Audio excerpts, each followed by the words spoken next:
preseason's coming up. Just talk a little bit first about the expectations and goals that you have for 2018.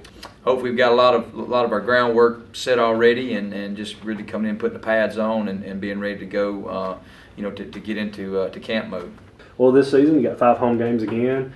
3 of those are big-time North Division games against Northeast, Northwest, and East Mississippi. Just talk about how good it is to be able to get those 3 key division games here in Fulton. Yeah, anytime you play at home, really, no matter who you play, because it always helps to not have to worry about packing up and this and that and things like that. But we're excited to get that schedule again that we had this year, and start off on the road the first game against Pearl River. Going to be a very tough opponent for us, and had them last year, so we were a little familiar with them, but caught them, I believe, game 5 last year, so we got them game 1 this year, and that's really what we look forward to. Just try to knock them down as we go, but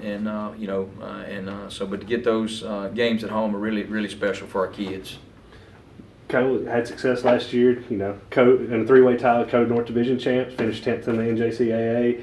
Just talk about how you build off of that with the new guys coming in. Well, I think the biggest thing, we come in and say that last year's team is last year's team, and we've got to find our own identity this year.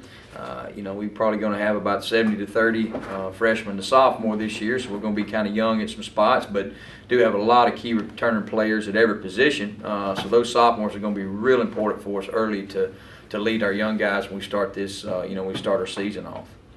Talked about last year's team being last year's team, but you had a lot of key players that have left to go on to the next level. Just talk about some of the challenges to be able to fill those needs. Well, it's kind of the nature of our business here in junior college. Having guys for 2 years and some for 1. They get the chance to move on, and you got to replace them. And that's probably the biggest thing that we face every year, is having to replace our team. But our kids have are penciled in where we think we needed some holes to fill at receiver and quarterback and those type positions, and especially defensive line. Lost a lot from there, so be a lot of brand new faces on that team this year, running on that field. But the best way to get that, when they come in there, the best way to get the experience is just letting them play.